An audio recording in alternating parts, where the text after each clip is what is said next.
evening, everybody. My name is Jason Brinkley. I'm the Director of Planning and Zoning.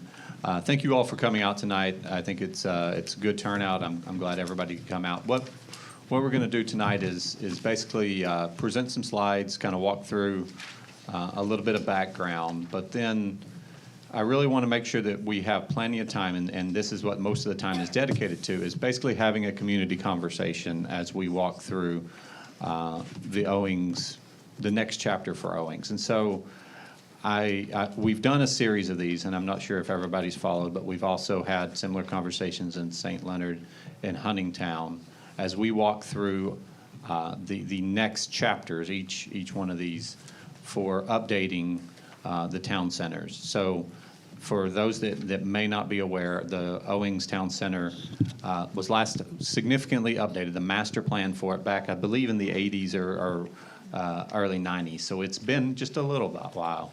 So as we walk through, after we've adopted a comprehensive plan as a county back in 2019, it was updated some a few years after that. The next phase of that, and we'll present this here in a minute, is to have the conversations about the town centers themselves. And so this is what I have been calling step 1A or 1B in a multi-month, multi-step process. And it really is to solicit that feedback from you all as we engage in this conversation, get that feedback. So I want you to let us know your thoughts as we walk through this, but I also want to take a moment to introduce some of my staff. So we also have Tamara Blake-Wallace, who is the Deputy Director for Planning. We have Rachel O'Shea, which is the Deputy Director for Zoning. Tay Harris is our long-range planner. You all should have met Jesse Clark, who's a planner 2, and Kelsey Holland, who's an acting planner 1. We also have representatives from environmental health, and then our awesome CMR team is attempting to stream this on YouTube. If for some reason, because there's been some technical issues today, it doesn't get live streamed, it will be posted immediately after the meeting. But once again, thank you all for showing up. I'm going to kick us off by kind of walking through what we're planning to do tonight. We're going to start out by once again just kind of giving an overview of how we got to now and what the next few steps look like. Then we're going to talk about the master plan of town centers concept, how that fits into all the other plans that the county has, including the comprehensive plan. We also have functional plans. And then where the rubber meets the road is on your ordinances themselves, on your zoning ordinances and your town center zoning ordinances. We're going to review some of the demographics for Owings. We're going to walk through some of the survey results from a survey that hopefully several of y'all were able to participate in. We know that not everybody got that postcard, but we hope that you were able to give that input. We're going to walk through what that input was to kind of, it helps kick off this conversation.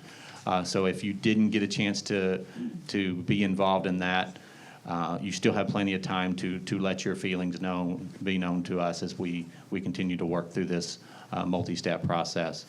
We're going to explore some of the different concepts behind the town center designation or alternatives there may be, and then we're going to spend most of the time tonight, hopefully, on the feedback and question and answer part to really engage with you all.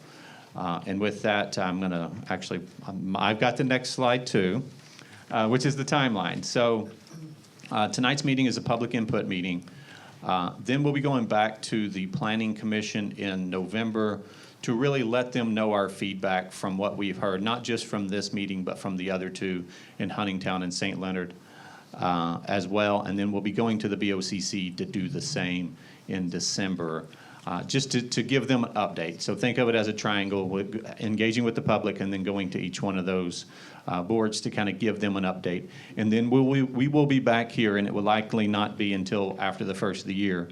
We will be back here for a workshop session in early next year, because I don't want to take away y'all's Christmas time and everything. So we're gonna spend some time in after the first year with you all, and then we'll start that process again, going to the Planning Commission and back to the BOCC.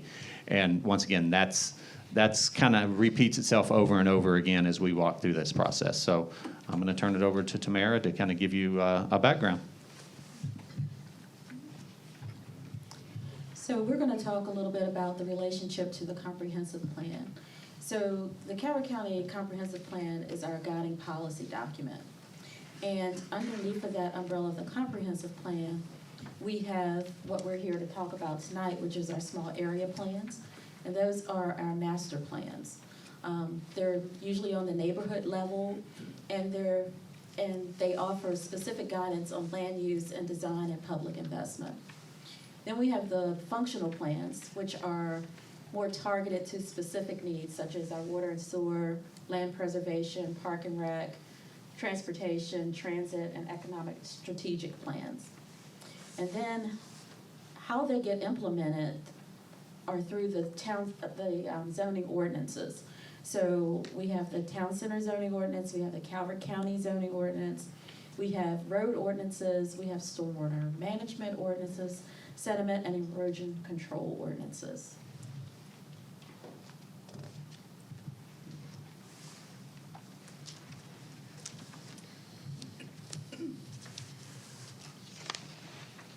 Okay, so what is the master plan of town centers? This master plan of town centers is going to consolidate all the master plans into one single document. And it's going to eliminate the need for redundancy across the town center master plans. So the first chapter is going to apply to all of the master plan updates.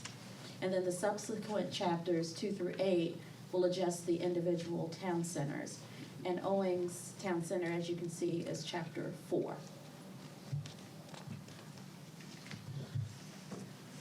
So a little bit on the demographics. The map that you see is from the U.S. Census Bureau of Owings. It's applied by the American Community Survey, and it gives us 5-year estimates. So the bright blue line that you see is the Owings Census designation. The red is the actual town center, Owings Town Center. And then the purple that you see is the proposed expansion area of the town center. So right now the population of Owings, as of 2023, is 2,475. In 2020, you can see it hasn't changed much between 2020 and 23. In 2020, there was 2,483. So if you break that down by age composition, 25% are under 25 years old, 22% 25 to 44 years old, 40% 45 to 64 years old, and 65 and older gives us 14% of the population. Is that the zip code or the town center boundaries? This zip code. Zip code, thanks. All right, so That's next. larger. Zip code's larger than what you just had up there. Well, it's actually the census designated place, which Yes, is census designated place. a fraction of the zip code. It's a portion of it, but that's as granular as the census gets it for the area. Okay, so now we'll talk a little bit about the zoning map. The town center, which you see in the dark purple, is intended to be a mixed use of stores and offices, public buildings, homes, community spaces, and it aims to provide adequate roads, public transportation, water and sewer systems, and places for people to enjoy, such as your town squares, your parks, trails, sidewalks, bike paths, just recreational centers. And then you have the employment center, which you see up there in the pink area, which is also within that expansion area, which is now actually zoned the employment center. There are areas that are adjacent to the town centers where you find your office parks, your manufacturing areas, educational facilities, churches, those types of things within that district. Then we get to the rural community district, which you see in the orange. Not the orange, that's the yellow. The rural community district is intended to be a mixed use of farms and forests and low-density residential uses, and they aim to retain the historic and scenic areas such as the watersheds and wildlife and things of that nature. Then we get to the rural neighborhood, which is the orange area that you see surrounding the town center, and that's intended for residential development and ag uses. in the proximity of the town center. And they allow for higher density housing where uses are limited to avoid drawing traffic into those rural roads. So then we have the town center district map. So the town center is broken down into 3 sub-districts. The Orange District, which is the core district, is intended to allow for a variety of uses that are appropriate to the scale and traffic volume of the regional thoroughfare, but they're adjusted to a village scale of the Owings area, and they are to promote and sustain commercial development. Then you have the Village District, which is in the blue, and it's intended to allow for a wide variety of complementary uses that are appropriate to the town setting and promote and sustain neighborhood scale non-residential uses. And then we have the green, which is the Edge District, which is intended to support and promote healthful and beautiful residential areas and allow for a variety of the low-density uses that complement the residential character and protect the sensitive areas. So this map shows the existing land uses in the existing town center boundary. So within this town center boundary right now, we have 47 parcels, which equals 65 acres. So the existing land uses within the boundary, we have 16 commercial uses, which equals 35% of the existing land use within the boundaries. We have commercial residential, which we have 10 of those, which equals 22%. Residential, there are 20, which equals 43%. And we have 1 agricultural, which is 2%. So then this will show you the existing land uses within the new boundary, which is included in that purple area where you see the star. So for the existing land uses in the proposed new boundary, 89% are residential, which equals 8 parcels, and 11% is agricultural, and that's 1 parcel. So that gives us 9 parcels and 86 acres within the new boundary area. So now I will hand it over to Tay, and she will talk about the survey which was conducted. Thank you, Tamara. The Department of Planning and Zoning made an online survey available to the public from July 23rd through August 25th of this year for the Owings Town Center. Postcards were mailed out to the zip code about 3 weeks prior to July 23rd. Now, we have received some feedback that not everyone received a postcard. Right. So we did go through the post office, and they used a system where they were supposed to give postcards to everyone with an address, and not everyone got one. So we are going to ask you all tonight, and I'll send a follow-up email to everyone who signed in. If you want correspondence from you and P&Z personally on all the events that are upcoming for the town center, make sure you leave us your email. I'm going to send out an email after tonight and just ask people if they have any suggestions for better outreach. We are going to be working with the Department of Finance and Budget, because we may pursue on our next mailing the same addresses as the tax bill. So we feel like you'll get your postcard if we use that venue.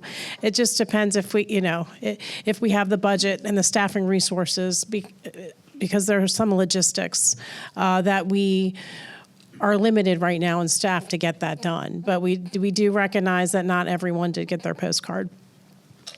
To the Department of Communications, they also posted press releases, also announcements on social media. There was also announcements made on our county website, the master plan update website, and through the Calvert County mobile app for both the survey and for the meeting tonight. With the exception of the county mobile app, that was just for the meeting tonight. But the purpose of this survey is to gather feedback for the vision for the town center. And this is just in preparation for the town center master plan update. As Jason mentioned previously, this is like the pre-initial step in updating the plan. So the purpose is to gather the information, and we would have a series of meetings with the Planning Commission and the BOCC, and then with the public. And you can envision it as like a triangle. We just keep going back through the cycle to make sure that we solicit public input and then seek guidance from the Planning Commission and keep that discourse going while the plan's being updated. The survey that was provided included an aerial map and then a town center boundary and a brief description of the town center, as well as 10 questions. On the next several slides, we'll go through the 10 questions and a summary of the responses. There were 214 participants who completed the survey. And the first question was, how long have you lived in Owings? So keep in mind, about 6% of the respondents did not live in Owings. And then about 9% lived in Owings for less than 5 years. 29% lived in Owings between 5 and 19 years. 31% between 20 and 30 years. And then 26% 30 years or more. The second question is, what is your age group? About 1% were under 20 years of age. About 2% were between the ages of 20 and 29. About 11% were between the ages of 30 and 39. 22% between the ages of 40 and 49. 20% between the ages of 50 and 59. And 43% were 60 years and older. The next question that was asked is, what are your main draws to the Owings Town Center? The responses are summarized in the bullets here: the post office, the dash-in, the veterinarian clinic.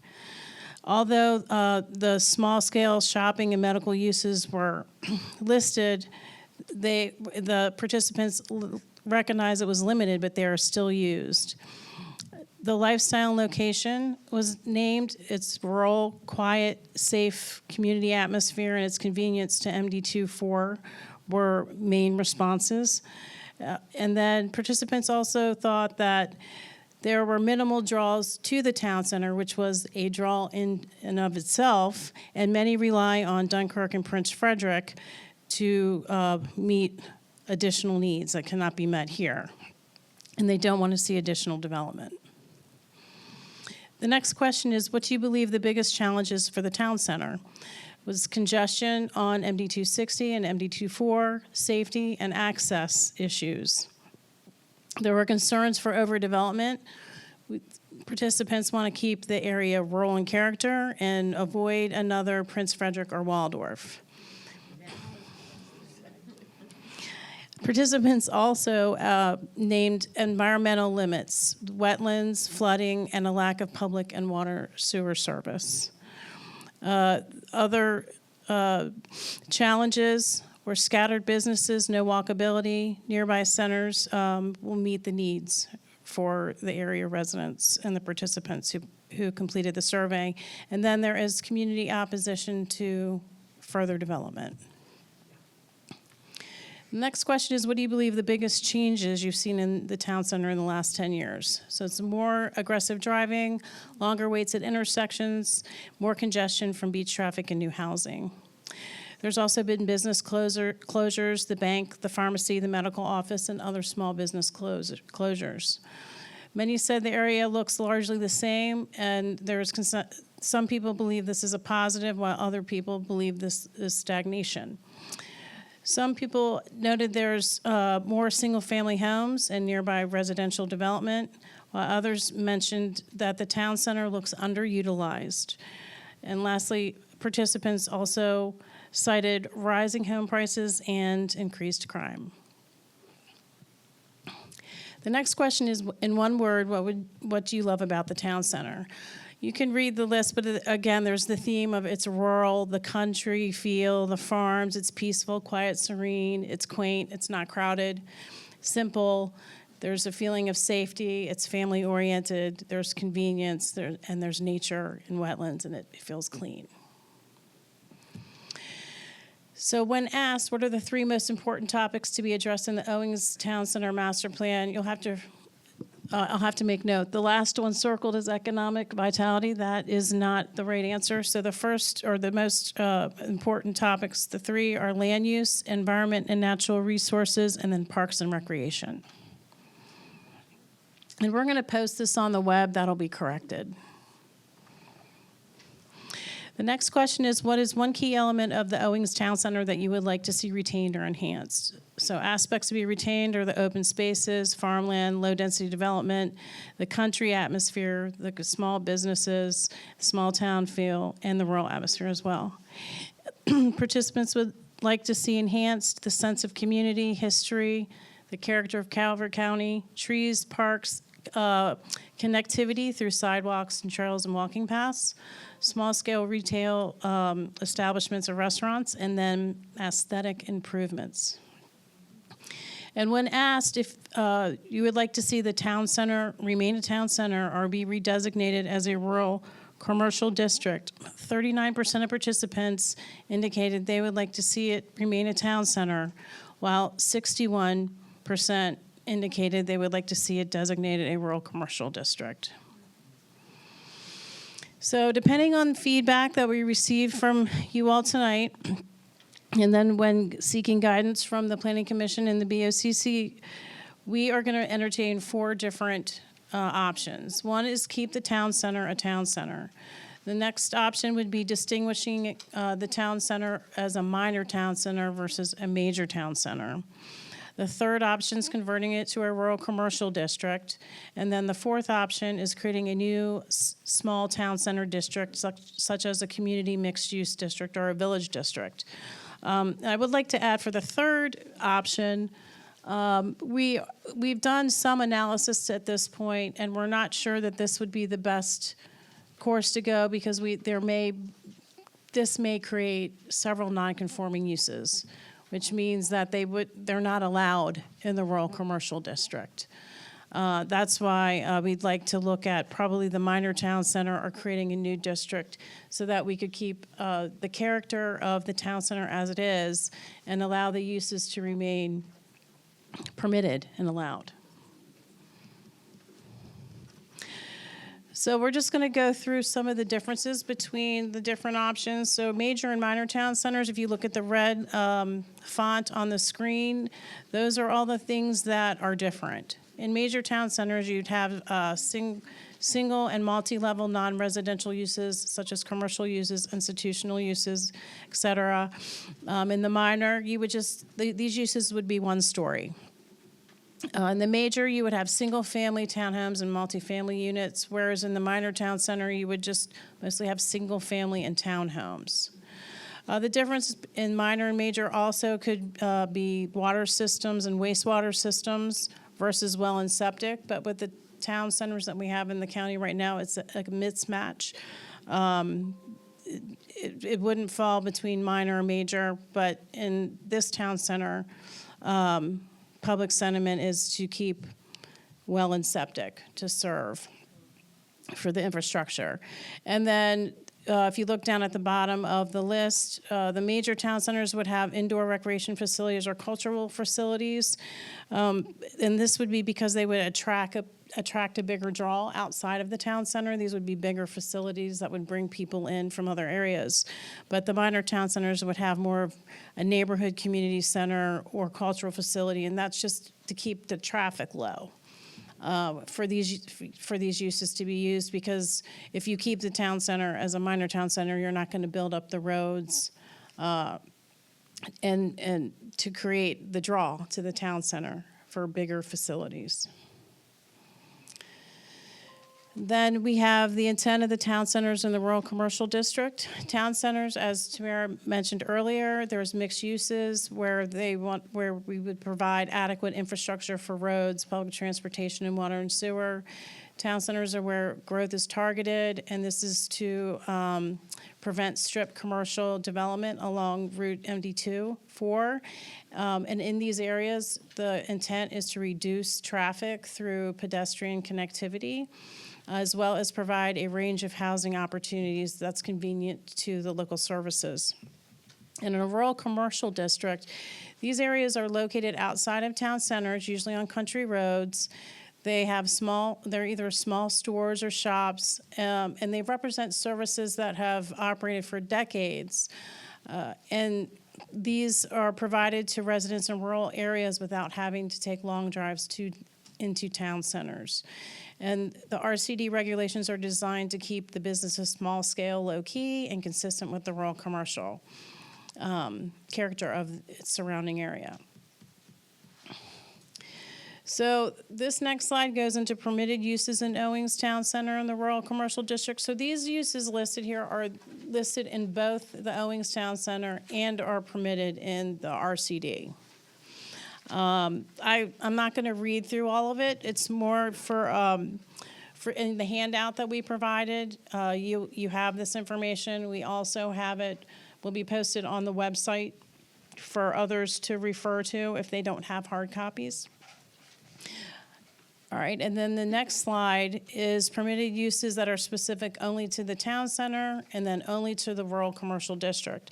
And these uses are what, if the town center were to be redesignated as RCD, the uses that are in the town center only would become non-conforming uses. And then lastly, this is a slide of just, it gives you access to what's going to happen next with this master plan update. So we do have a master plan update webpage, and you should go on that webpage if you want to get notified by email. Every time we update it, you will get notified by email if there's new things posted to the webpage and when new meetings come online. You also can find out this information through our Planning Perspective quarterly newsletter. You can also download the Calvert County mobile app. And you can also access the Town Center update email. We check that email regularly, so we can correspond with you that way as well. But everything that you have in your hands tonight in this PowerPoint will be posted on the website tomorrow. So with that, I'd like to turn it over to questions from the audience. And if you wouldn't mind, step up to the microphone and state your name, please.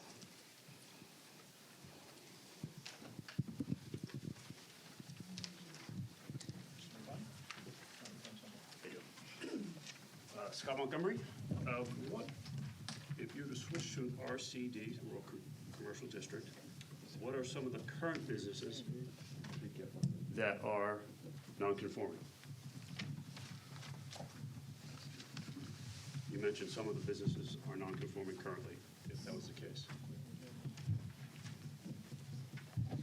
So they're not currently not, if I'm saying if you switch to an RCD. Gotcha. So, all right, so we do have the list in everyone's hand, and those should be in red. It's the list, the table, the long list. I'll answer your question. So in town center only, we have a farm stand. The residential uses allowed in the town center include single-family, duplexes, townhouses, multifamily group homes, manufactured homes, and tenant homes. But in the RCD, B&Bs are allowed. So most types of the residential units would not be permitted in the RCD. We've got boat storage, trade and business school, a hotel, and a motel. That's permitted in the town center, would become non-conforming.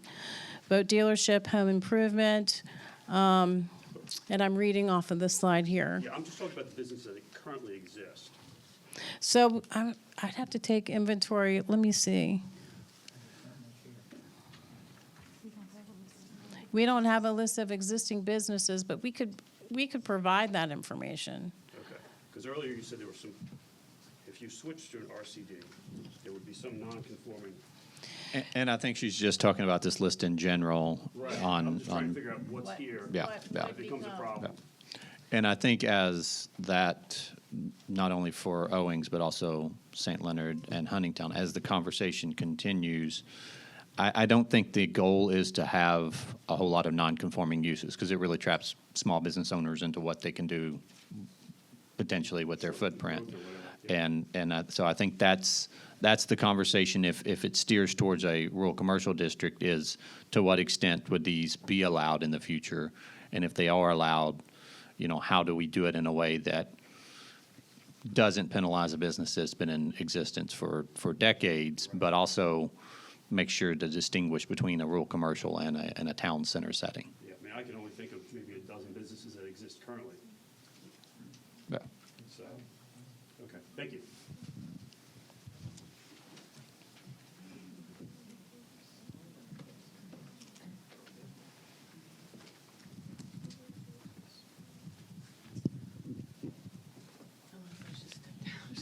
It's not in the best spot. I know, I'm not tall enough or short enough.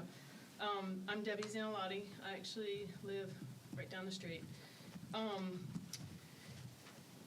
It's a double-edged sword with any kind of growth, but where I live, been there for over 30 years. It used to be a farm. I remember it as a kid, but coming out of it, it's, excuse my French, a shit show, because my neighbor has actually been hit twice in the same spot trying to get into our development. And we have an adjacent development across from us. My concern is you have the medical building on the corner that's been closed for years. It's been up for sale for quite a long time, but it was utilized. I mean, the pharmacy was there, was medical offices there. It's been empty for quite a while. Then you have the bank, and excuse me, that's been a bank quite a few times, but getting in there is a nightmare. And I know the reason why they've closed many times over, and it just sits empty.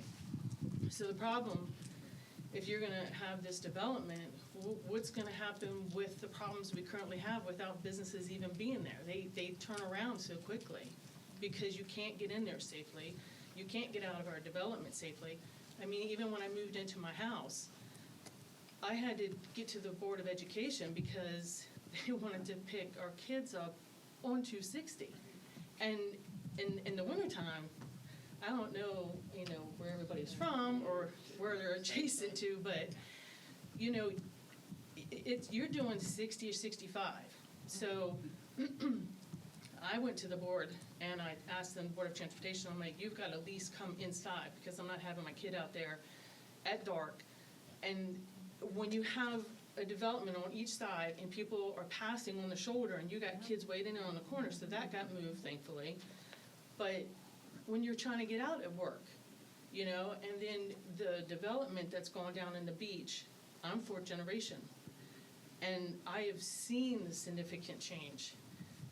And there's so much growth down there that our road is bombarded. And even if going up 260 past the crossover of 2, I mean, it's just, I told my kids when they started getting their license, I told them, during rush hour, you go down Mount Harmony, you come around, and you get on the shoulder and turn into our development. Do not turn left during rush hour, because I'm not having, that. And even at the dash-in, I won't let them turn left, because people are passing on the shoulder. And I'm concerned, I don't have an issue really with growth, but the businesses that have been there already, that are gone, because you can't get in there safely, what's gonna happen with that? I mean, there's definitely a lot more, but I'm not gonna take other people's time. It always takes a couple people to get this thing started, so hopefully more people will come up.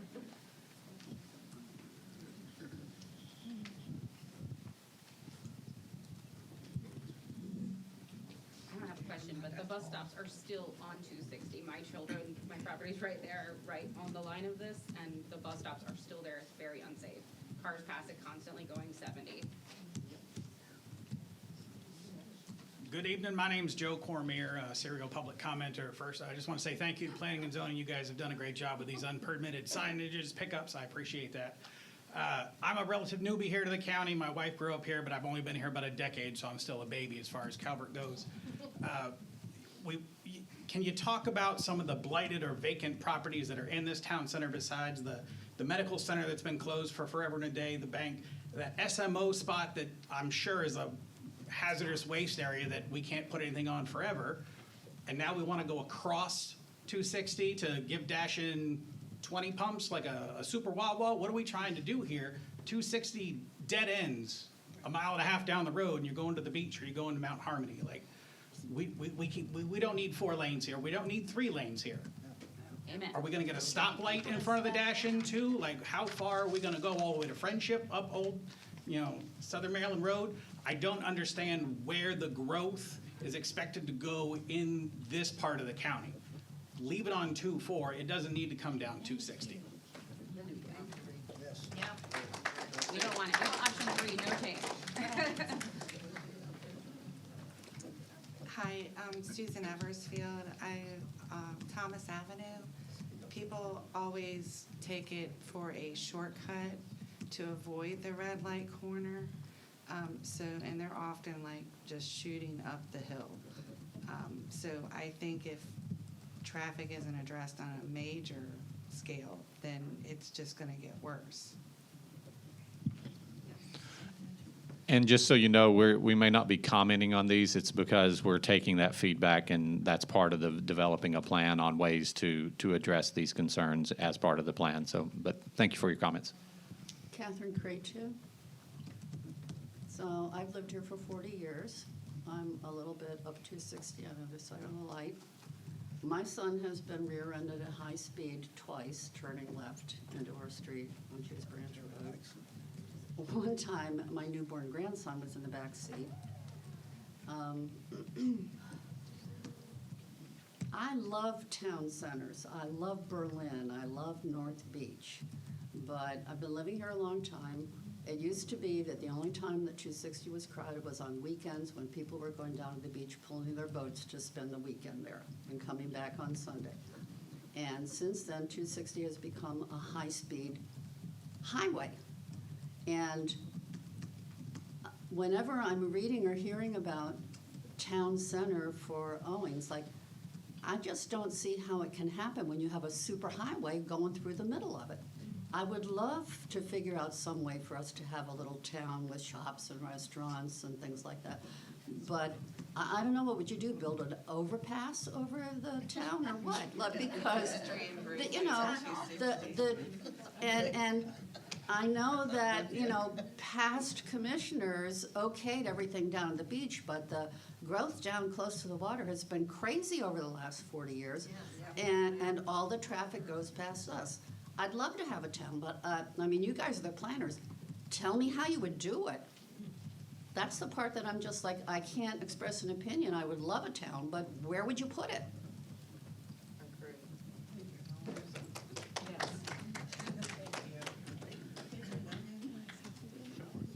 Okay, well, I'm going to address this, but just keep in mind this is the beginning of a dialogue.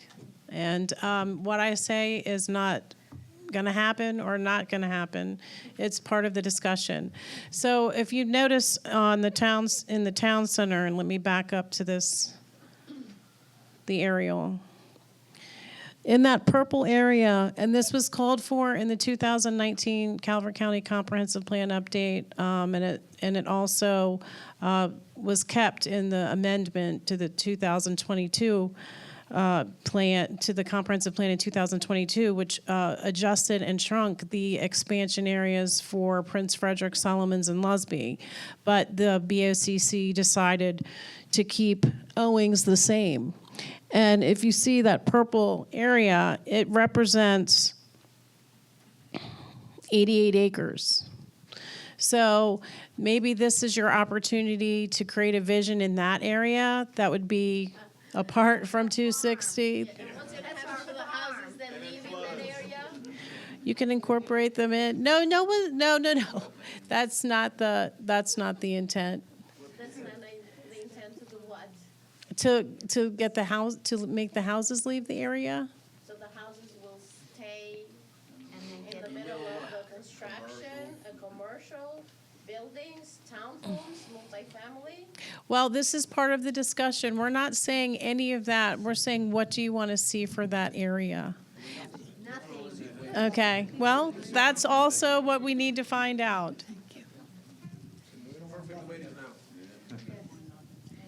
I have a question that has nothing to do with development or new building.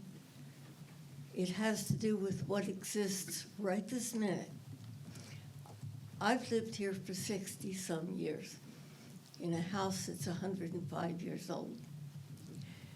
My house is in the area that is designated town center, that funny piece that goes like that. The houses across the street from me and all the way up to Route 2 are not included. So anybody on my side of the street has to conform to the rules, and the people on the other side do not. And I don't know why that happened, but I think it was an original mistake. Thank you, ma'am. What was your name again? Oh, I'm sorry, Maureen Don. Thank you.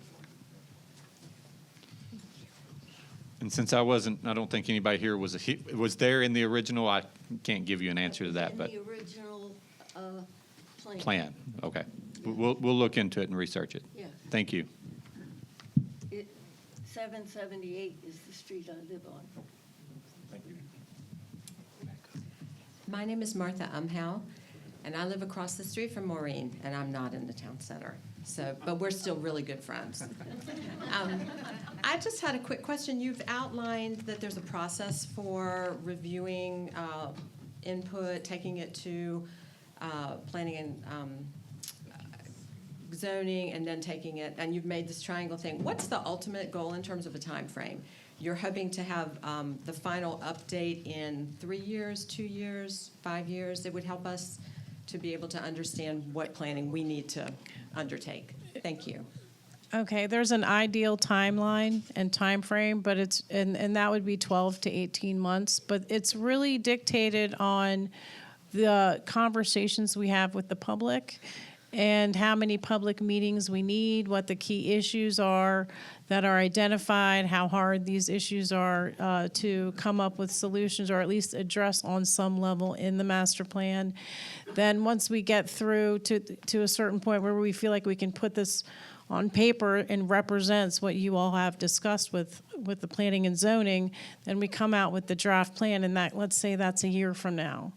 And then we might have a series of meetings again over what's actually in the plan, and go back and forth with our comments and addressing those comments. My name's Jay Don. I also live in the same house as Maureen. But my concern is a couple. One is Hall Creek. Hall Creek is so polluted currently that we've been told don't even let a dog in there because dogs will get sick. Our dog's hair fell off. Yep. And a friend of mine who lives up the street from us, his dog gets out. As a matter of fact, I think I used to work with your son. Where the dog's hair came out. I don't know. I know that Hall Creek, my property, has, and it's just changed so dramatically in the last 20 years because I used to have this little trickle of a brook. Mm-hmm. Now I have this wherever it comes from under the ground, and it's deep, and I have to post to the children in the neighborhood or make sure they don't go down because there's places in it, which Calvert did it. They did it for Cavalier Country and then Odyssey, and now it's so deep at one point anyone could drown in it, and it's that red, clay, stony, I don't even know where the water comes from. So my creek fills into Hall, and it's a problem. But they just say it's a homeowner problem. And also, It is our wells. Yep, exactly. 'Cause Wells. my house is probably a couple hundred feet from Hall Creek. My well might be 100 feet from Hall Creek. And with that polluted water like that, come on now. And a good portion of your district here is non-titled wetland, and it floods. So how are you gonna build anything on that? I will address how are we going to build anything on the wetlands. We do have protective measures in our zoning ordinance where you have to have a buffer from the edge of wetlands. And then also you have to expand that buffer if it's contiguous or next to steep slopes or hydric soils or a floodplain. So our regulations really keep development outside of those areas.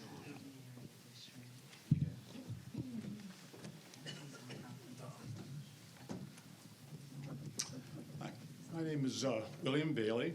I live just on the other side of Hall Creek, adjoining Hall Creek in Owings Hill.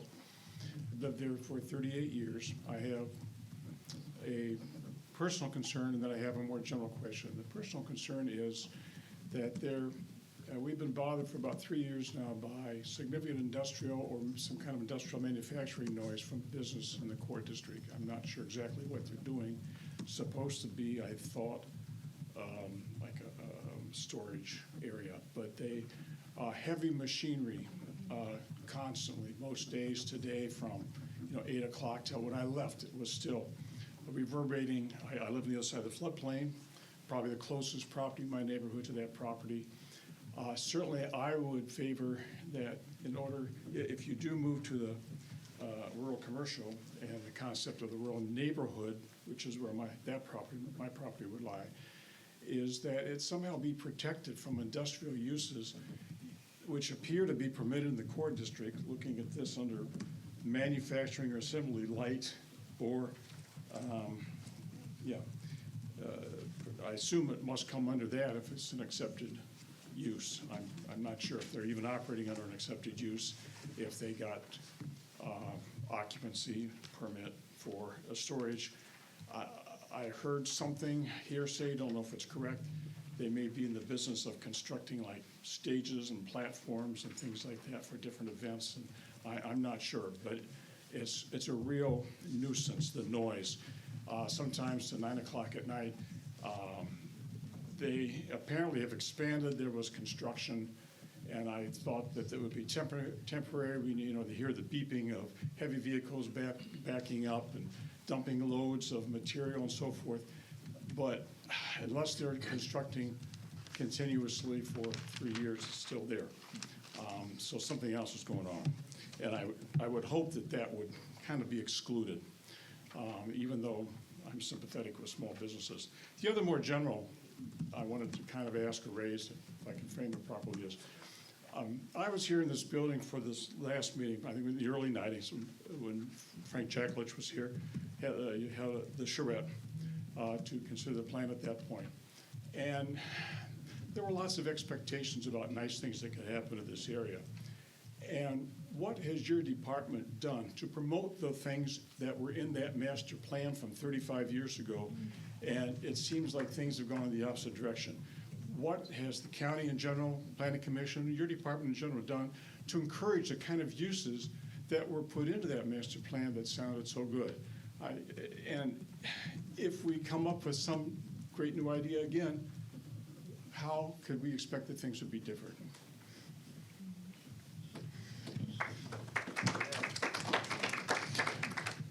And I won't go into all the history on that because I honestly don't know all the history on that. But I think that is one of the challenges, isn't it? Because you create a plan and it looks really good, and then you stick it on a shelf and you don't do anything with it. So it's only as good as the utilization of that plan, and I think that's the key on anything. How you doing? I got a question. Just one quick question. I live over in 200 East Chesapeake Beach, and I'm directly affected by this. And several other houses. My name is Lou Bozo. What do you plan on doing with the residents there? When you're trying to take their houses and land and build all these town centers and all this stuff that we don't need? You have an answer for me? We're not taking anybody's land. Well, taking That's people's houses, right? No, the plan is not to take. I'm in the area where you're. You're in the purple area there? We are the 8 residents in Okay, Yeah. okay. It's a future land use map. It's not, we're not saying, hey, we're taking your land to do this. It's what is potentially allowable for the property. Right, but how is that gonna work? Well, if you don't want to do it, then it's not going to get done if you own the property. But they've Right. excluded your property, it's gone around your property. Yeah. But if you were ever to sell your property to Right. someone, it would give someone an option of what they could do. As long as you reside on that property and retain that property, you can do with it what you choose to do. But it would be an optional area that in the future, if you decided, you know, things were no longer viable there and you wanted to sell a portion of it to someone who wanted to do some type of business or whatnot. But until you decide to sell, you retain that property for as long Okay, as you want. I understand that, but whatever you're gonna run a uses. road right through it, like right in front of my house. There would only be that road there if another use would go in. It would be required and looked at the time of that development, not while those houses are there. But it's with, you're trying to build where you have the map, right? Where the red is, that's the whole farm that we live on. Where the red is or Right- where right the there, purple is? no. Where the Right on the star red. is? Yeah, Yes, Where the star is in the purple, yes. yeah. that's the whole farm. That's the expansion area. That is not set in stone as of yet. That is what's being proposed. Can I add No. to his question? Because I checked the 34 pages master plan online. and the Can you roundabout- come to the microphone? Give us your name. They can't hear. Sure, my name is Brianna Bozo. I live on 200 East Chesapeake Beach Road. I went through, I can adjust it, it's fine. I went through the all 34 pages master plan that you guys provided online. I didn't see a backup plan if that one didn't work out, but that plan affected my house and all the 8 of my neighbors that are, I mean, all the other 7 houses that are on that purple line. Okay. And as far as I saw on that plan, the roundabout is going right on my driveway, where I entered the house from the 260.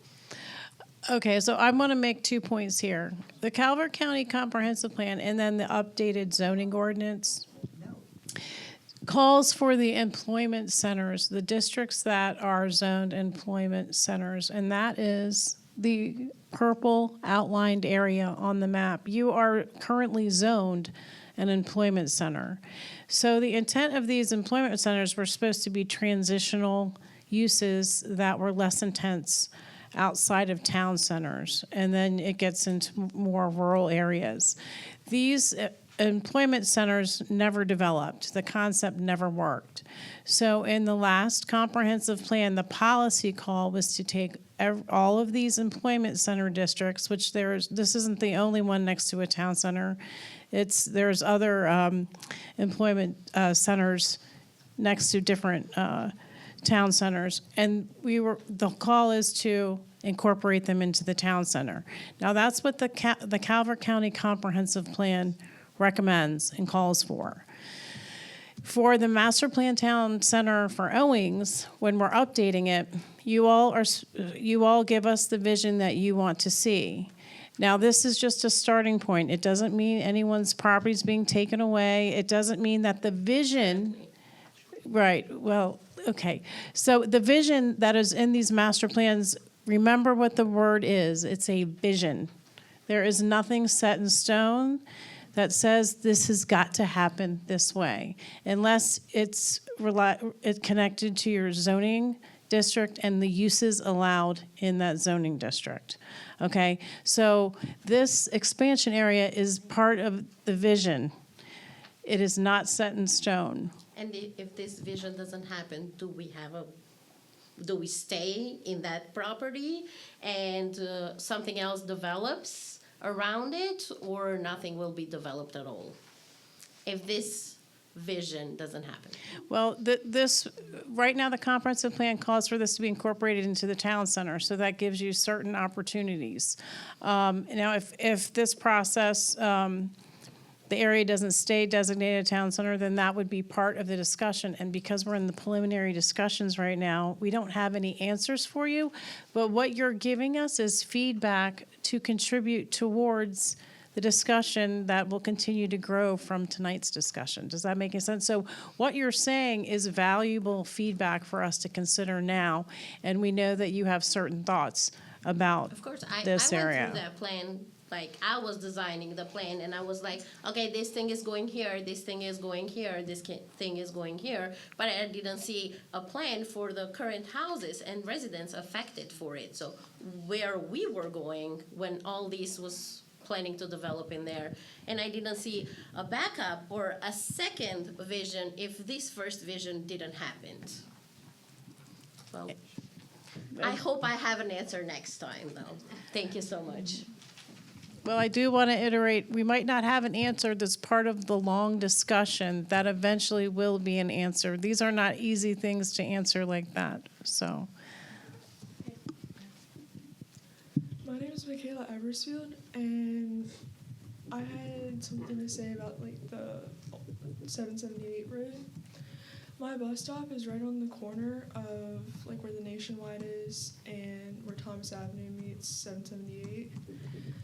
And when something happens on, what's that, Route 2, that road gets so backed up and really dangerous when I'm out there waiting for the bus, like in the morning, and cars just go flying or it gets super backed up and my bus sometimes can't come.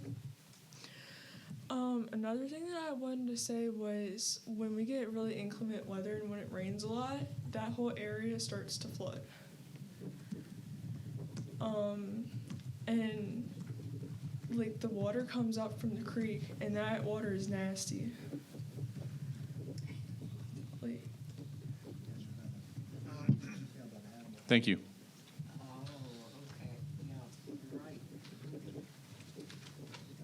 Hello. Thanks for having us all.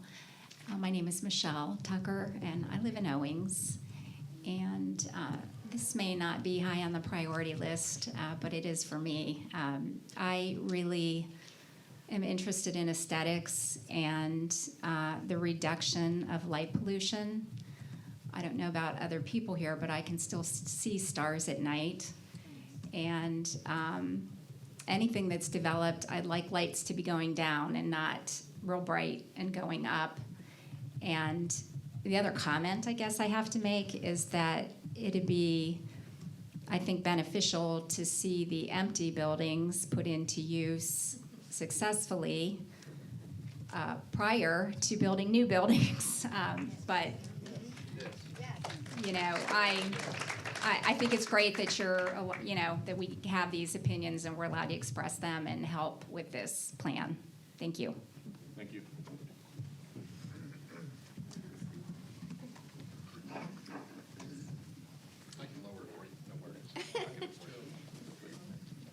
Thanks.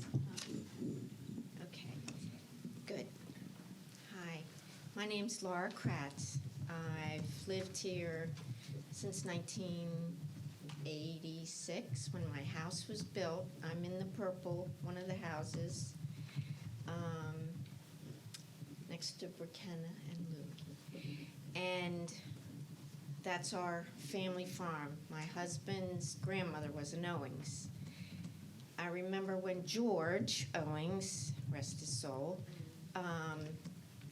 told us that the speed limit was going to go from 30 to 40 because everybody's going so fast, so they had to lift it. And I thought that was the dumbest thing I'd ever heard, because you give someone 40 miles an hour, they're going to go 50 without even thinking. And yes, we have relatives that have been hit, serious injuries. I've never let my daughters stay at the end of the driveway, and they both graduated from Northern. It's frightfully dangerous on 260. And everyone knows the aggression on the roads is 100 times worse than it was 10 years ago.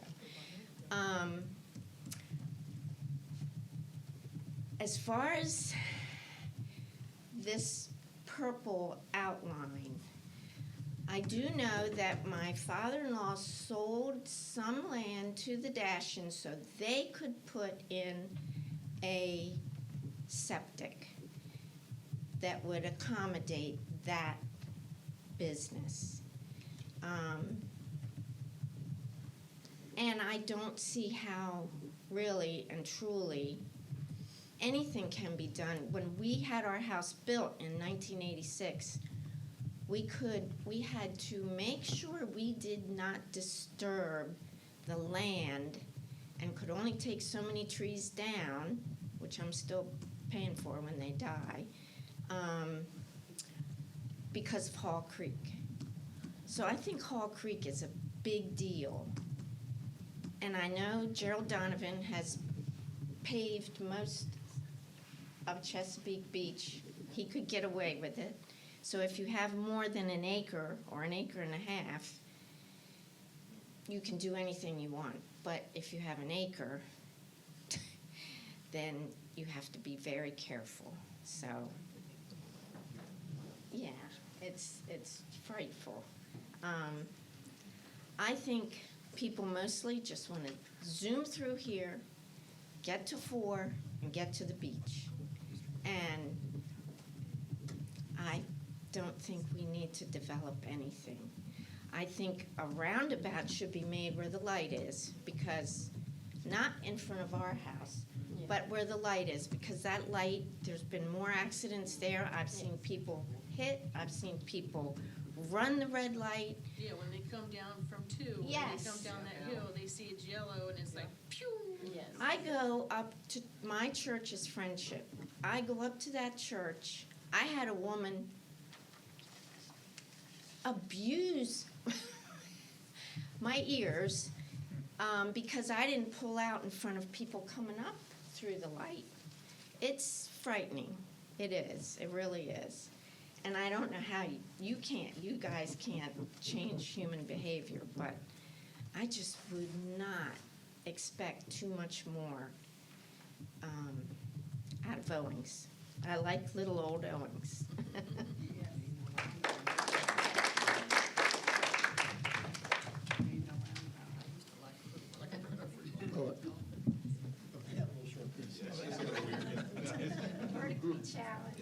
Yeah, that's great. Yes. Hi, I'm William Umhow.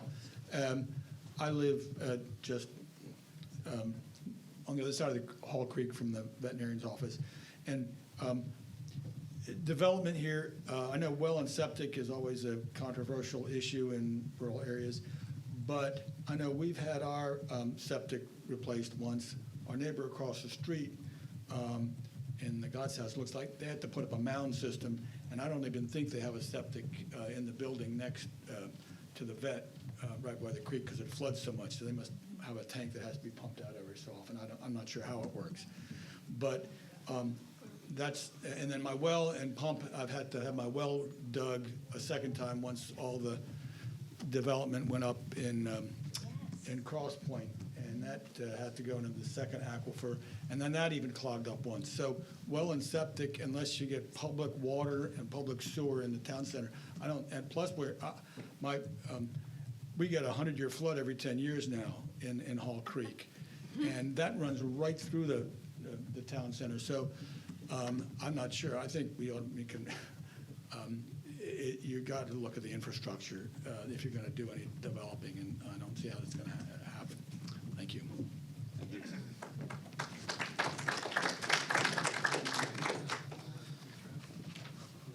I'm Donald Eversfield. If they did any developing, like, they'd have to do something with the whole drainage system, because the whole where the whole field is area, where it comes down the hill and crosses 260, it floods out. If we get anything like an inch of rain in an hour, Thomas Avenue floods out at the bottom. So if you put asphalt that's going to collect all the water, it's not going to soak up in the dirt. It's going to tunnel down that hill so fast, and we'll never be able to take that much water in. They'd have to change the piping out all the way underneath Thomas Avenue, because it goes underneath. There's a fallen down barn there, or garage, and a house. It goes underneath their yard where the piping goes. And like all that would have to be corrected if you're gonna do that. Yeah, we don't want another Ellicott City. Yeah. And that flows all the way over to Thomas, or over to Hall Creek. And that's where it joins into, what is it? Old Thomas, yeah, 778, but that's a state highway, so it joins from county to state.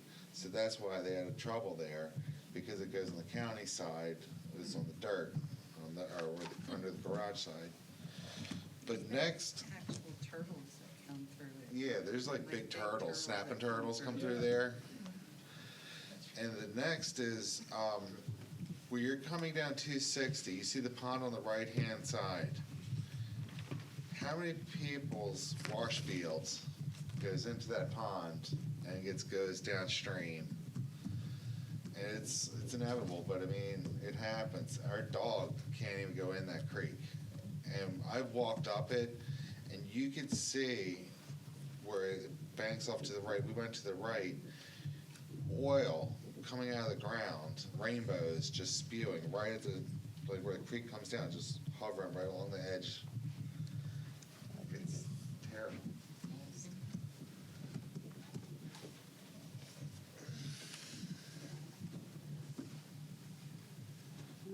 Catherine Krejci again. As I'm listening to this, I'm asking myself, I don't understand how all the different departments within the county government work.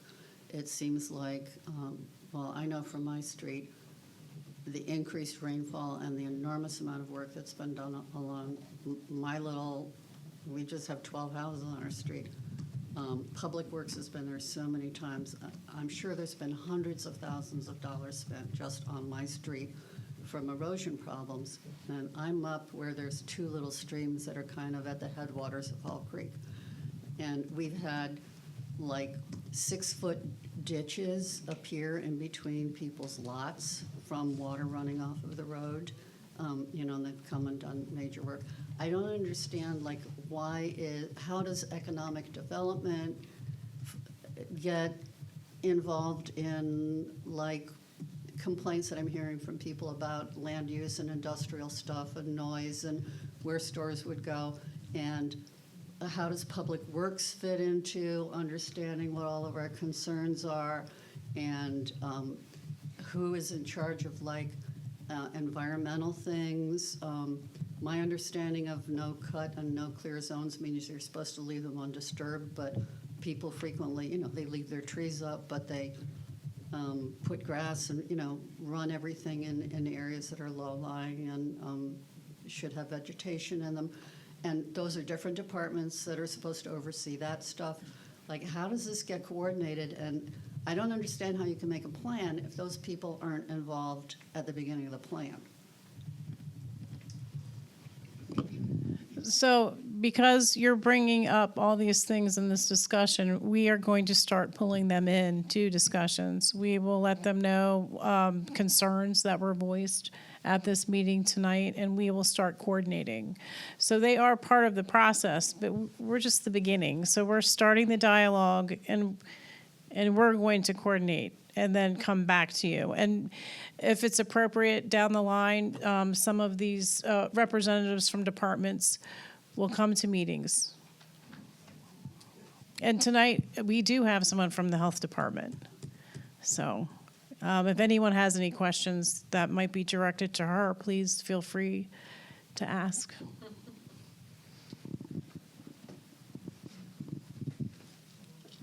A couple things. One, like with the health department, I had to replace a 4-foot by 4-foot deck on the back of my house because it was rotten falling down. I had to pay the health department to come out and get the okay just to replace that. To me, that's ridiculous. For a permit, you had to apply for a Yes. permit. Yes. Yeah. It's even though you all had all that information of how my property's laid out on record. So I'm with environmental health, not inspections and permits, so I don't really regulate what's permitted and what's not. But, I mean, if you're doing like a structural change to your house, I'm pretty sure. It was no change. It was replacing something that was already there because it was falling down. And on top of that, I was here back in the 90s for the same exact thing, but yet I'm hearing time and time again you all saying that this is new, this is new. We're the first step in this. But yet this process has been going on for years now.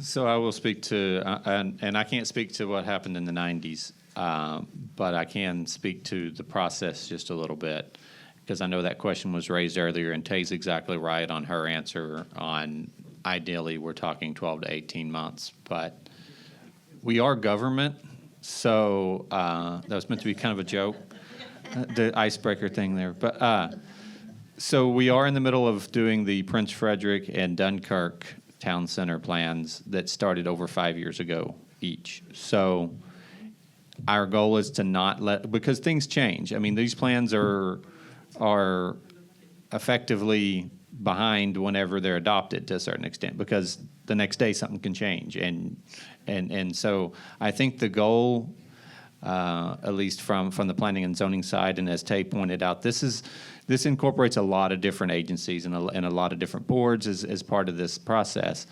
But would be to have plans that are realistic, but yet have things that can be accomplished within some reasonable amount of time, and don't take 5 years plus to get off the ground. Because the problem with the plan that started prior to COVID is the world changed and then changed back. I mean, you have a lot of things that have changed, and data has changed, and people have moved. So having these plans get adopted somewhat quicker than 5 to 6 years maybe increases their effectiveness. And I think that's the goal, and that's the best we can hope for, is that's the goal as we go through this. But sir, I can't speak to your deck issue exactly, but I know that those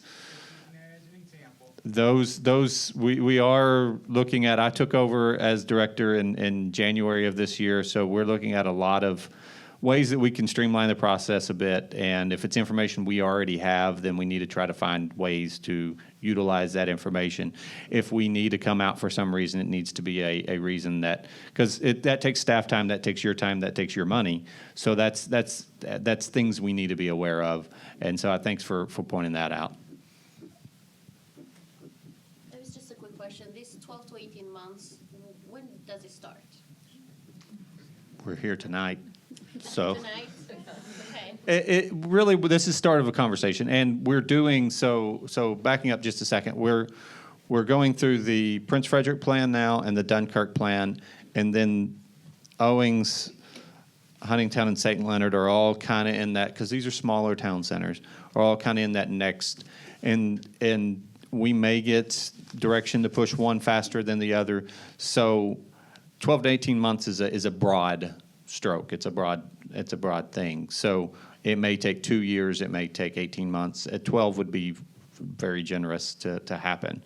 But those conversations, this is the start of that conversation. So the feedback we're hearing tonight is very helpful, especially when it comes to safety concerns on traffic and everything. And that obviously loops in DPW and some of the other agencies, even State Highway, on some of those concerns to make sure they're aware that these concerns are out there.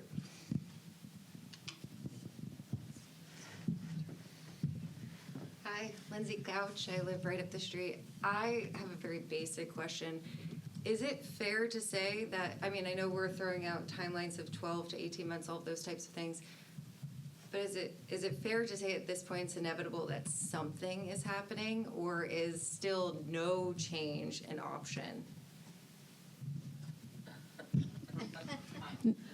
All options are on the table for that. I think no change is an option. That's what we continue to hear.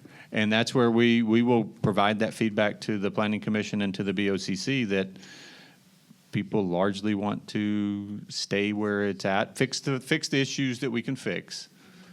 But, and I think the BOCC's the BOCC has heard some of that with its recent reductions in density as far as slowing down growth. So I think that's a common theme we're hearing across the county. Yeah, because I'm relatively newer to Calvert, especially compared to everybody here. We moved here in 2020, but we were looking to move here back in 2017. And just the astronomical change that we've seen in that short period of time has been so detrimental to the county, in my opinion. And that's as somebody who's newer. And I will add to that just a little bit of a caveat.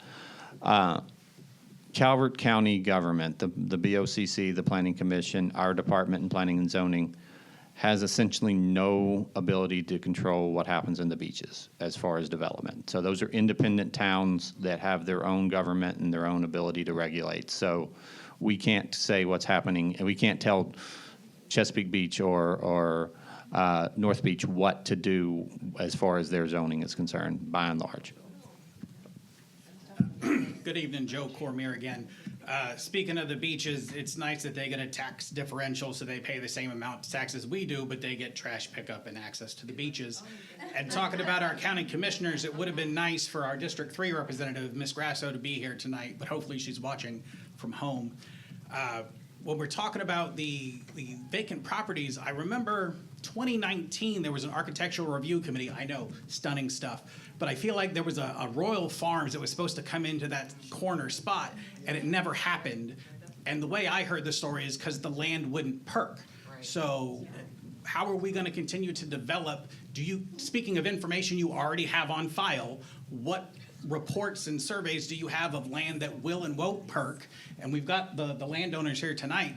I think they would be excellent, candidates for a TDR or a purchase and retire program, so that land stays rural forever on the deed and not turned into a data center that the commissioners seem to be hell-bent on bringing to this county. Thank you. And just to piggyback a second off of Mr. Cormier's statement, a lot of times the reality on the ground is going to dictate more of this, as much of this as whatever we put in the rules and regs. Because if you have land that doesn't perk, then and there's no public sewer or anything, I mean, you're very, very, very limited on what you can do with that land. So I think that's a good point as these conversations unfold. Okay. Scott Montgomery again. So I was here in the 1990s when we worked on this plan. There were some great ideas. Market forces have shown that it will not happen. So maybe we should stop forcing a square peg into a round hole and walk away from the town center. Yes.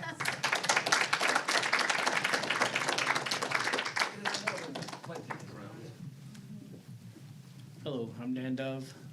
I live right here in Owings as well. I've only been here about 11 years. And again, I've seen a drastic difference since we've been here for this 11 years. No one's really talked about, in the red zone, the different housing that they're proposing, single family. And again, I'm very new to this, so please, if I'm speaking out of turn, somebody poke me. That, they were talking about single family, multifamily, townhomes. How many people are we talking about? How many units are we talking about building in this red zone here? It's because of.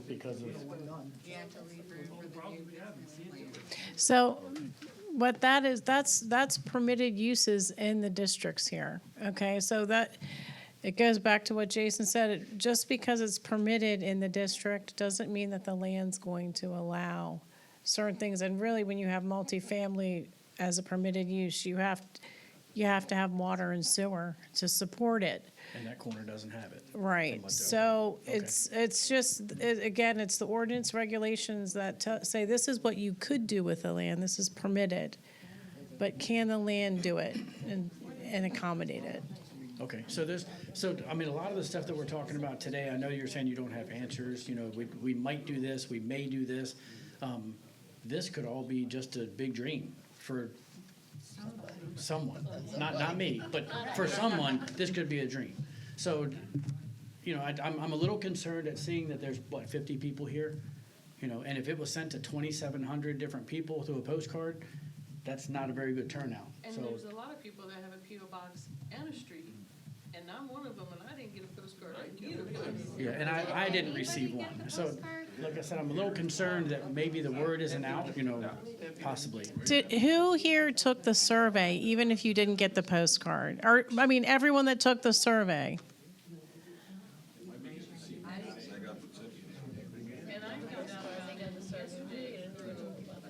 So let's, That's how I found out. I was going to ask that very question because I think this is a good sample size. You obviously got here tonight, so you heard about it somehow, is how did you hear about, so this is the challenge. In the age of information, it's harder than ever to get information out, seemingly. And I don't know if Owings has, Dunkirk Community Group, that's how we found out about it. So I don't know if there's an Owings community group on Facebook.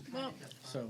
What I did mention, so the next time we have a meeting or we're going to go to the Planning Commission or the BOCC, we're going to create an email group out of everyone here. So again, please, before you leave, make sure we have your email.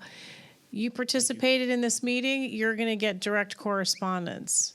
And then we're going to ask you to please pass it along. And then again, too, if you have ideas, if there's HOAs or, I don't know, even outside of the town center, that there would be people that'd be interested, we would love for you to share that information with us and help us have better outreach. And I know it sounds like social media might have been one of the main ways many people got noticed. How many of y'all saw the banner? Well, we saw the banner after After you were here? No, after we learned about Okay. But you did see the banner. I was setting up a play date with somebody, and they told me, "Oh, but your house is in the master plan, so what you Yeah, gonna do yeah, about it?" yeah, And I'm like, yeah. "What you talking about?" So a few of y'all saw the banner. We're just, like I said, it's a real challenge to get information out in the age of social media and being bombarded by information, and nobody reads the newspapers anymore, to actually get information. Well, yeah, so I stand corrected. So the newspaper is still a good idea, but. I think it's based on age. Okay. It's in the county. Well, I mean, that is one opportunity, but you can't just put everything and just assume everybody gets it, because we all consume knowledge this day and age in a different fashion. And so we try to hit a little bit of everything, but we're still missing spots. So we could always do better. So that feedback is very valuable. Yes, sir. Hi, good evening, Joe Cormier again. I would like the county government and the school system to continue to partner and leverage. I get a constant stream of emails and text messages and phone calls from both of my kids' schools at the middle and the high school. You guys, they know where everybody lives that has kids, so they could send out postcards or send it to the school or put it in a weekly s'more news blast. That would get the information to the families, at least, that are part of that system.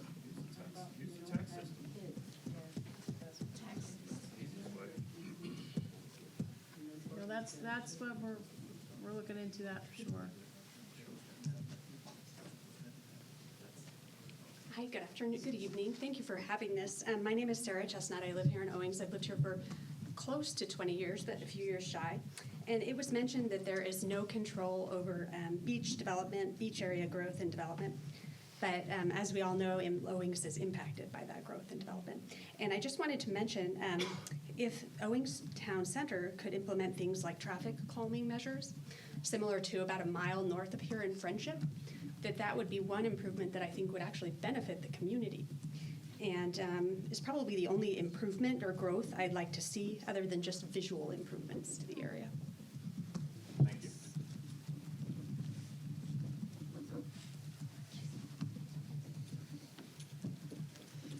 Hi, Michelle Tucker again. Since we're just giving our comments, I think that medical building on the corner has a lot of pavement, and I don't know how long a building should sit empty before we decide to maybe do something else with it. I don't know if it could be multiple unit housing, like there's a little apartment building next to where the bank used to be. But wouldn't it be nice to get rid of some of that pavement, put up some trees, maybe a little walking path? But my other comment is, this county in general is very driving dependent. it would be really nice, because I do think we have a lot of resources in Dunkirk and in Prince Frederick, and even down in the beach to some extent with a grocery store down there. It would be nice if we had some public transportation to go from Owings to Dunkirk or to Prince Frederick, so that we didn't have all these cars on the road all the time. I know I have a disabled son who had a hard time getting a driver's license, and it really limited where he could work. And I thought, boy, it would sure be nice if there was some sort of bus that went from Owings to, Dunkirk. And I'm not talking about a big Greyhound bus, but, something like they have down in Prince Frederick. Thank you. Well, don't they now, I see a bus that comes through Well, that it's takes people up to Dunkirk. It's very limited on the hours. It is. We do have one. I'm not sure of all the stops, but we do have, yeah. Martha Umhel, and I just wanted to follow along from my neighbor's comment about the traffic issues, and my question has to do with the interface between county jurisdictions and state roads. Route 778, where I live, is a state road, which is great. After every snowstorm, it's plowed before I can get out of bed in the morning. That's a wonderful benefit.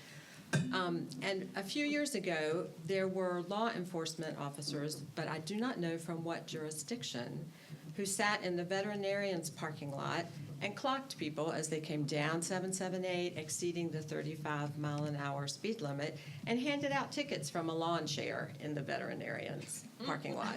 I brought them cookies because it was wonderful. And for a while, it really did have an impact. So I'm wondering, it's a state road, 778. 260 is a state road, I'm assuming. Can we make any appeals to the State Highway Administration about speed traps or something else that could be instituted to potentially reduce the mayhem that comes west and east, depending on the time of the day, along 260? Thank you. Well, haven't you seen the county? I go up and down 260 all the time. They're always hiding. I see them. I don't see them in the Owings Town Center. Oh, yeah. Oh, yeah. I know where they are. Yeah, they're in Georgia. Right across from Oh, yeah. Yes, ma'am. Go ahead. Hi, my name is Elizabeth. I have a couple of questions, statements, food for thought. So you have said that this is the beginning of the process. You're taking feedback. But the very beginning has to start with the lines that you drew and the updates that you want to start somewhere implementing. Why would it be beneficial to expand the town center or anything before it's being successfully utilized as it is with its current zoning? And you stated that now that you have heard complaints from the residents that live in this area, you'll bring those into the other departments and bring them into the loop and have them in part of this discussion. How can you draw new lines without having those internal discussions first? Because if the homeowners have already gone through these things with the county and, they've talked about stuff like that, why they obviously would have it on record. So why would that not be something that internally is looked at? What could even be optional before we do the lines? I know what it's zoned for and the ordinances and stuff like that, but if it's not feasible because all these people are having these issues, what would be the purpose of even bringing it to the table, I guess? Okay, so this is misleading. It should say proposed, new boundary. That will be fixed when it's posted. Again, let me explain this, and maybe I didn't explain it clearly, and this is misleading, so this probably is adding to the confusion. But when the Calvert County zoning ordinance update was made, and it was made, the EC zoned properties, the pink, okay, that's the expansion area, the EC zoned property there. The Calvert County Comprehensive Plan, when it was updated in 2019, called for these areas to be integrated into town centers because the intent of the EC zones have never worked. So they said, okay, well, maybe if we make them town center zones, incorporated in the town centers, they would be utilized. And so it was done through the Calvert County zoning ordinance update that also this was included in that. And so during each town center master plan update, we're considering these areas. So it's proposed. Right, so, but why would it, I'm saying if the internal conversations were had, then it would already take it off the table for consideration, if it's not able, if they're having all these issues. Well, from a zoning perspective, we're trying to solve that this is underutilized as an economic or an employment center. And so since they're adjacent to town centers, and the intent of them, of these zones, were supposed to be a little more intense than the surrounding areas, from a zoning perspective, it's a policy statement to say, well, we would like these to be rolled into the town center. But as we're updating the town centers, again, this is a vision. When you start having conversations with the residents and see what their vision is, and you look to see what's on the ground and all these other different factors, then that vision may change. And this will, as I said, will be updated. It's proposed. Okay. My other question, food for thought, is that we just rebuilt Northern, which is lovely. The original school was very old, I hear. The new one's fantastic. But if we're adding all these, or if there are proposed areas for single-family homes, townhomes, what have you, with those being in that proposal, are we taking into consideration that we just built this high school? How much more room does it have for all these additional families that homes would bring? It already outgrew when they proposed all those schools to be rebuilt. They already outgrew. Oh, when I they know. rezoned. I was there Yeah. on the buses, Yeah. 4 to a seat, not that. Before they were even built, they were already over capacity. I agree. Yeah. But that's food for thought. And lastly, I just super agree with this lady in the lovely blue plaid on the environmental issues and keeping that in mind. Thank you.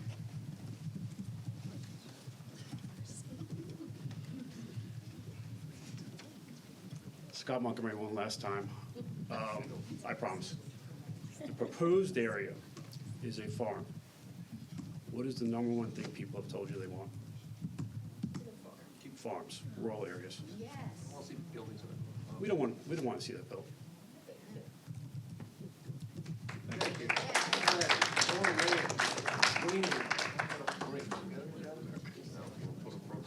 Hi, my name is Elaine Burnham. I just have a couple questions. One is, can you talk a little bit more about the results of the survey? Because from what I've read, 60% of the residents are not in favor of this. And then also you said this is not set in stone, so what would it take, or I guess what would it take from the community to scrap the plans or the vision?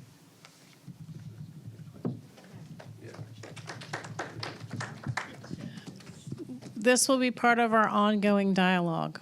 So tonight, let's go back to, you brought up the question about designation. And right, so it's 39% of the participants who took this online survey, okay, indicate that, okay, let's keep it a town center, but 61 said we'd like to see it a rural commercial or something else, right? That keeps the area rural in nature. You don't, so that's the general consensus here tonight. You don't want development, you want to keep it rural in nature, you want traffic issues identified, and then we will pursue solutions or suggested solutions, or we can, get that dialogue going. There's environmental issues with Hall Creek. Now, I know when looking at the master plan before, this is not a new development to today, but it's different from how Hall Creek was discussed when this plan was updated previously.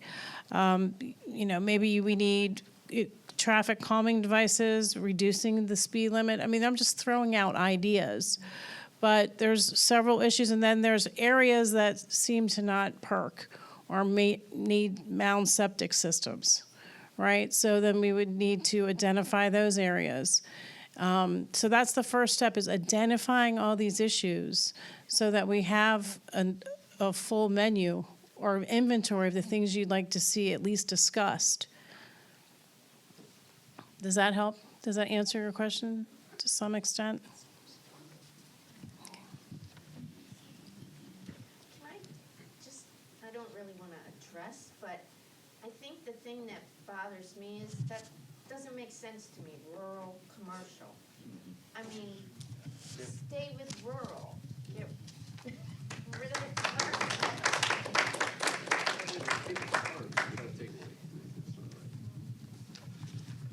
So I want to go back to, I understand that the beaches are incorporated towns and they make their own rules. But I'm thinking back like with, is it the master plan? Talking about traffic studies, it seems to me that the traffic studies only have to go a very small distance away from where the development is happening. And, like everybody's pretending that a new subdivision in Prince Frederick isn't going to cause a traffic jam in Dunkirk. There's only one way into the county. And in the larger plan, can you change the rules so that if somebody is doing a new subdivision at the beaches, that you have to look at what the impact is going to be on the intersection in Owings?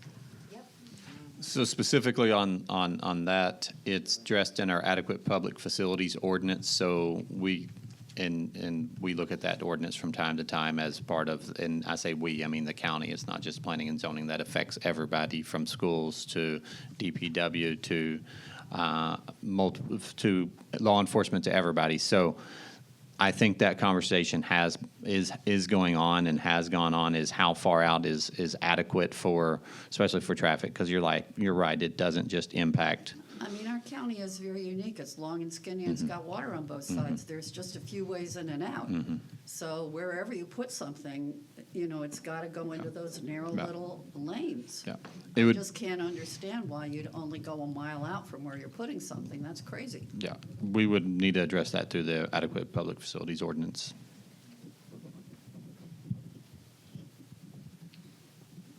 So I don't see anybody jumping up, so I'm going to assume. Oh, go. I want to make sure we give everybody a chance to speak. The land, I'm Pat Dutton. They're the Dash Inn and then the Owings that owned the farmland. I heard it's not farmland anymore. They changed it to residential. Is that correct? You know what they said? The Dash-In land? You're- Can you repeat that one more time? I'm sorry. Oh, there where the Dash-In gas station is. And I don't know where it is up there, but I think everybody here knows where it is. Anyways, the Owings had that house there and all that farmland that they grew, vegetables and stuff. And of course, I guess it's Mrs. Owings, she sold the property and it was zoned farmland, and I understand she was very upset when she found out about this because she said it was residential now. No, they took the house and made it commercial. So They made the house commercial? Oh, okay. I'm not sure. I want to see if I could, because I don't want. Don't ask me to show you where it is. The Dash-In expansion is right here. That was just approved on September 30th. These were rezoned to be included in the town center, and that was so that the Dash-In could expand. And one of the reasons why and so it's not this whole, it sounds to me like you're thinking, I'm thinking it's No, it's just that one parcel adjacent to the Dash-In was impacted where from. the house is. So all of that is still zoned as employment center. Actually, this is employment center. It's not for housing, and part of the reason why this land, this much land is because there's more asphalt that's gonna be in the renovated Dashin, and they need the stormwater management. So that's good, that's protection for Hall Creek from the stormwater, because that's one of your major uses, successful uses in the town center, right? So. So you're just talking about the dark purple? Just that spot right there is the only thing impacted, and nothing else has changed since. So this is, I think you're thinking like this is all Yeah. was farmed, right? Yeah, That still remains farmed. farmland. So the house. That's where you all live, right? Yes. She said the house was commercial. Let's see if I can find an aerial. Yeah, so here's the new, and then this is all farmed. So the house is commercial. That's right next to the dash-in.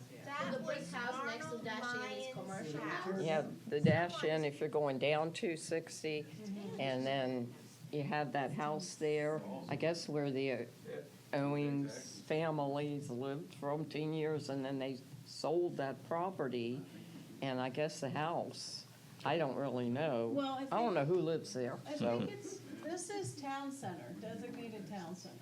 So this is the existing town center, and this was what was changed for the Dashin. But Dashin, I'm sorry, I'll come there. So Dashin is this one here, and the brick house that the lady's talking is this one here, right next to Dashin. So are you guys saying that this house will become a bigger Dashin?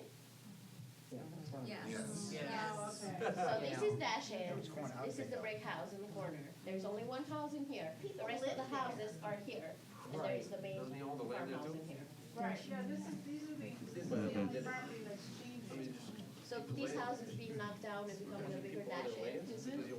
That's being proposed. I know that the people that own it now, I believe, are under contract to sell it to Dash-In. They just bought the land, huh? Just on that one that parcel adjacent to the Dash-In. We're not talking about the whole thing. Yeah. That's what Yeah. that one, the house on that. Yeah, right there, but I was thinking of where the farmland was. No, not the farmland, just that one parcel and that one house. So I want to, Along those lines, can we come up to the mic? I think we've stepped away from, anybody watching online is not going to be able to follow what we're talking about. So I was at the planning meeting for the county when they were discussing incorporating the house, so they would be tearing it down, and they had a picture of what the new dash-in was going to look like. Also along those lines, though, they did acknowledge that it was problematic getting in and out of the current facilities, so they mentioned putting in turn lanes right there in that area. So any development like that would have to go through our development review process. So that's one of the things that would be reviewed, especially when it comes to traffic, either by state highway or DPW, depending upon the situation. But thank you, everybody, for coming out tonight. Thank you for the conversation. Please make sure to can you flip to that last slide? Make sure to take down the information if you don't have a handout for any reason. Stay engaged with us. The easiest way to get more people involved is to tell your friends and neighbors that it's going on is probably one of the fastest ways for them to know that it's even going on. I was going to say, I think the church here are passing out, a couple of Sundays ago to Yes. people that there was going to be a meeting here. The church has been very gracious to let us host this, and they've been a great partner as well. Thank you, everybody, once again for coming out.